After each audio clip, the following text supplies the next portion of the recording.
So hello junior, welcome back to my channel Experience by Student. This is your channel where I share my handwritten notes plus solutions of all class include and all subject included Hindi, English and Sanskrit, grammar plus literature and strategy to crack competitive exam which I already cracked plus PDFs of project file and tricks and tips to make it easy. So today's topic is handwritten notes of Sanskrit literature plus grammar of class 10th, tricks and tips for 95%. So video में आगे बढ़ते हैं.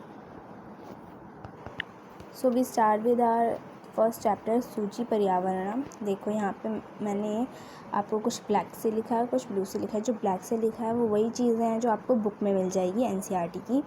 And यहाँ पे मैंने आपको कुछ topics या फिर कुछ इंपॉर्टेंट थिंग्स दिए है. You can read it. और बहुत ही इंपॉर्टेंट होता है तो ही मैं लिखती हूँ. सो अगर आप मेरे नोट्स चेकआउट करते हो तो प्लीज़ उन्हें पढ़ा करो. वो आपकी सहूलियत के लिए ही होता है. और फिर यहाँ पे मैंने आपको बताया ऊपर की तरफ कि ग्रीन किस चीज़ के लिए है वगैरह वगैरह. And there is some code. If you want to donate please motivate us and our work. Your little help give us a lot. So it's our chapter number 2. सो यहाँ पे भी मैंने वही चीज़ करी है संस्कृत में. देन उसको हमने ट्रांसफ़र किया है इनटू हिंदी. और बहुत ही इजी वे से मैंने हिंदी में नोट्स बनाए हैं. लाइक आपको ऐसा लगेगा जैसे कि आप एनसीईआरटी का लिटिल वर्जन पढ़ रहे हो, और वो भी बहुत ही इंटरेस्टिंग वे में. ठीक है, लाइक जैसे आप अपने लिए बनाओगे वैसे ही मैंने अपने लिए और आपके लिए बनाया है. और याद रखना संस्कृत में हमेशा आप जब भी लिटरेचर पोर्शन करो सो आपको ज़रूर पहले तो आपको ओवर थ्रू कर लेना है नोट्स का, ताकि आपको बोरिंग चैप्टर ना लगे, ताकि आपको ये पता हो कि चैप्टर किस बारे में है, ताकि वो आपको समझना शुरू हो जाए. उसके बाद आप एनसीईआरटी को खोलो. और एक अगर आप बहुत पहले पेपर से 2-3 महीना पहले भी शुरू कर रहे हो तब भी यही करना. और एनसीईआरटी को एक बार पढ़ लो, और जहाँ जहाँ आपको डिफ़िकल्ट वर्ड लग रहे हैं, अब समझ नहीं आ रहे हैं, या फिर लग रहा है कि हाँ ये इंपॉर्टेंट वर्ड है, उसको हाईलाइट कर लो. देन उसका शब्दार्थ निकालो और उसके बाद उसे याद रखने की कोशिश करो. बाकी मैं आपके लिए एक और वीडियो बनाऊंगी जिसमें मैं आपको what is that name so मैं आपको अनुवाद की कुछ वीडियोस बना के दूंगी. मैंने अनुवाद के नोट्स भी बना रखे हैं, बट मैंने उनको इनमें इंक्लूड नहीं किया बिकॉज़ वो बहुत लंबे नोट्स हैं. ठीक है, और अनुवाद is a very important topic. तो क्लास 10 संस्कृत के लिए मैं 3 वीडियो बनाऊंगी. एक ये है लिटरेचर प्लस ग्रामर, एक अलग ग्रामर की वीडियो होगी, एंड देन एक होगी आपकी अनुवाद की वीडियो. अनुवाद की video is the must video. अगर आपने वो नहीं चेकआउट करी सो मैं आपको या तो डिस्क्रिप्शन में लिंक दे दूँगी या फिर मेरे चैनल पे आके आप एक बार ही चेकआउट कर लेना. और यहाँ पे फिर आपके लिए एक कोड है. If you want to donate please donate us. So हम आ गए हैं शिशुलालम पे, और ये बहुत क्यूट सा चैप्टर है. देखो जैसे कि आपको राम जी ने क्या कहा, अभ्रु. अभ्रु मतलब क्या होता है. ठीक है, अभ्रु यानी दोनों, ऐसे करके. और राम जी ने क्या बात कही, दोनों ने क्या बात कही, और अलग सेपरेट कुश ने क्या बात कही, लव ने क्या बात करी. ठीक है, उसके बाद वही चीज़ों को मैंने बहुत ही सिंपल वे में पहले संस्कृत में बुक में क्या लिखा है, उसके बाद उसका अनुवाद क्या है. बहुत मेहनत लगी है इन नोट्स में, ट्रस्ट मी. अब ये आपके ऊपर है, इसको आप लाइक करके शेयर करके मुझे वो प्रोवाइड कर सकते हो जिनके लिए मैंने ये मेहनत की है. ठीक है, सो हम आ गए जन्नी तुलवत्सला पे. और इसमें जो मुझे बेस्ट पार्ट लगता है कि माँ की बात करी गई है. माँ कोई भी हो, माँ का दिल बहुत अच्छा होता है. सो ये चैप्टर आप पढ़ लेना. और ग्रामर को 3 से 4 दिन पहले करना. संस्कृत में कुछ और मत करना. लाइक आपको अगर ग्रामर ना, आप अनुवाद जो है ना वो सबसे पहले शुरू करो. अनुवाद हो जाए उसके बाद आप चैप्टर्स को शुरू करो. चैप्टर्स हो जाए उसके बाद आप ग्रामर के टॉपिक्स उठाओ, और उसके बाद आप उनका 4 से 5 सैम्पल पेपर्स कर लो. हो गया आपका काम. बस इसमें आपके पूरे मार्क्स आ जाएंगे। संस्कृत बहुत ही स्कोपिक सब्जेक्ट है, ठीक है। मैं आपको एक बार दोबारा समझा देती हूँ कि आपको करना क्या है। सो व्हाट यू डू, सो आपको पहले तो आपको करने हैं चैप्टर्स। व्हाट इज़ इट, चलो मैंने आपको समझा तो दिया ही है, बस आपको उस चीज़ का ध्यान देना है। सो हम आ गए हैं सुभाषितानी पे। ये हमारे सेकंड टर्म में आया था चैप्टर। आपके शायद फर्स्ट या सेकंड जो भी टर्म में आ रहा हो, आप इसको अच्छे से पढ़ना। और for the success be a struggler, अगर आप सक्सेस हासिल करना चाहते हो तो आपको स्ट्रगलर तो बनना ही पड़ेगा। भले ही आप नोट्स नहीं कर पा रहे हो, इट्स ऑल राइट, आप मेरे नोट्स को पढ़ के भी वो कर सकते हो जो आप नोट्स बना के कर सकते हो। बल्कि मैं नोट्स बनाने में टाइम जाता था, लेकिन आप उसको इन्वेस्ट कर सकते हो, आपका वो टाइम बच जाएगा इन नोट्स की हेल्प लेने से।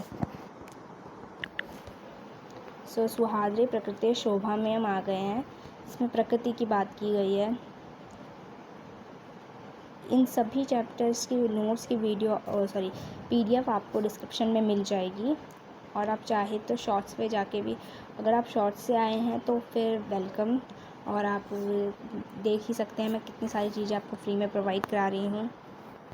तो हम आ गए विचित्र साक्षी पे। इसमें मेरा फेवरेट कैरेक्टर है बंकिम चंद्र चटर्जी, जो कि इसमें एक जज हैं और उन्होंने इतनी अच्छे से सल्यूशन निकाला है। भले ही राइटर ने स्टोरी बहुत अच्छी लिखी है, लेकिन जो उनका कैरेक्टर दिखाया गया है कि वो कितने समझदार होते हैं, वो बहुत ही इंटरेस्टिंग है। और देखो इतना बड़ा चैप्टर है, लेकिन कितने पेज में, सिर्फ 1 पेज में। तो ऐसी ही चीज़ें आपको मेरे चैनल पर मिलेंगी। बहुत बड़ी चीज़ों को सिर्फ 1 से 2 पेज में मैंने कवर कर दिया है नोट्स के ज़रिए। और माइंड मैप भी बना रखे हैं, संस्कृत के नहीं है लेकिन साइंस, SST और मैथ्स के भी जल्दी से जल्दी वीडियोज़ आने वाली हैं। सो वो भी आप चेकआउट कर लेना, उनमें आपको माइंड मैप भी मिल जाएंगे। So sorry for the voice, बहुत धीरी वॉइस आ रही थी मेरी, गले में दर्द हो रहा है। आजकल वीडियोस बनाने में लगी रही हूँ तो बहुत दर्द है गले में। सो सुक्ते पे हम आते हैं। ये मेरे सिलेबस का टर्म 1 एंड टर्म 2 का लास्ट चैप्टर था और बहुत ही छोटा चैप्टर था। इससे आपका आ सकता है क्वेश्चन नंबर 7 टर्म 2 के सैम्पल पेपर में आपको देखने को मिलेगा। क्वेश्चन नंबर 7 और आई थिंक 8, उसमें आपको इस जो ये इन्होंने लाइन लिख रखी है NCERT में, इसी को संस्कृत में ट्रांसलेट करना है ईजी वे में।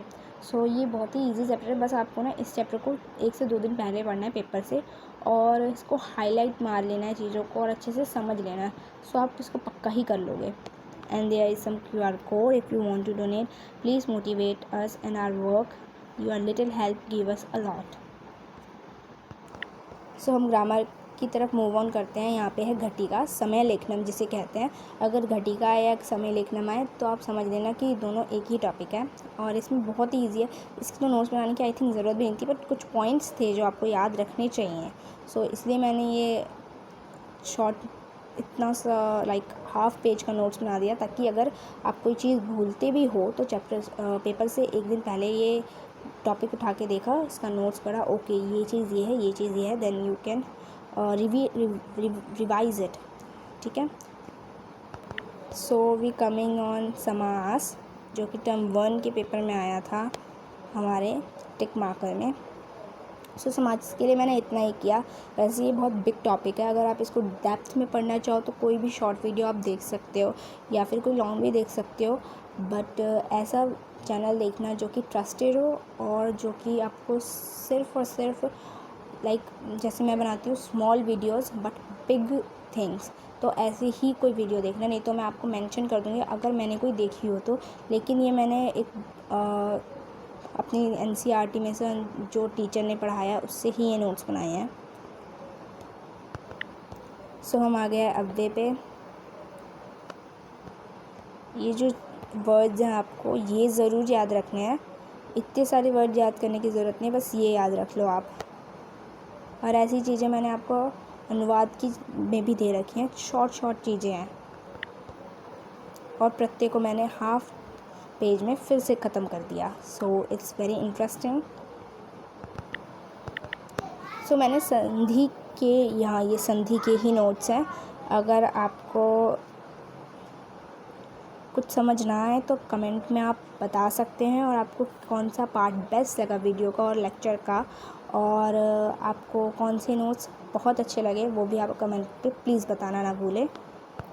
सो हम आ गए हैं अशुद्धि संशोधनम में, और इसमें आपको सिर्फ इतना ही याद रखना है, ती ता अंति कहाँ लगेगा, क्यों लगेगा, किसके साथ लगेगा, बस इतना ही। तो हम आ गए हैं पत्र लेखनम में कि पत्र को कैसे लिखना है, क्या क्या चीज़ें उसमें इम्पॉर्टेंट है, और यही सब चीज़ें हैं जो इम्पॉर्टेंट है। और ये जितनी भी चीज़ें हैं इनको प्लीज़ पढ़ लेना, इतनी सी तो लिख के देती हूँ मैं आपको नोट्स में, और यही नहीं पढ़ा तो फिर आपने क्या बोझ की तैयारी करी, तो इतना तो कर ही लेना। So this is our last topic, प्रश्न निर्माण, सॉरी स्लिप ऑफ टंग। और इसमें सिर्फ ये आपको दे रखा है कि क्या को क्या कहते हैं, कैसे को क्या कहते हैं संस्कृत में, और इसके साथ साथ आपके संस्कृत के नोट्स लिटरेचर प्लस ग्रामर के यहीं ख़त्म होते हैं। और अगर आप चाहते हो मैं ग्रामर के नोट्स को अच्छे से बताऊं कि मैंने क्या क्या लिखा है, तो आप कमेंट में बता देना, मैं उसकी भी एक वीडियो बना दूंगी। और अगर आपको वाच्य के नोट चाहिए हों तो संस्कृत वाच्य की वीडियो भी मैं आपको बना के दे दूँगी। And subscribe my channel for upcoming video of अनुवाद में बहुत ही अच्छे से मैंने टॉपिक कवर किया है। और that's it for this video. और आपको डिस्क्रिप्शन बॉक्स में और भी कुछ ग्रामर के नोट्स मिल जाएंगे जो कि 9 से रिलेटेड हैं, बट काम आएंगे आपको 10th में, तो उन्हें भी देखना ना भूलें। Thank you for watching this video. Donate if you want to motivate us and our work.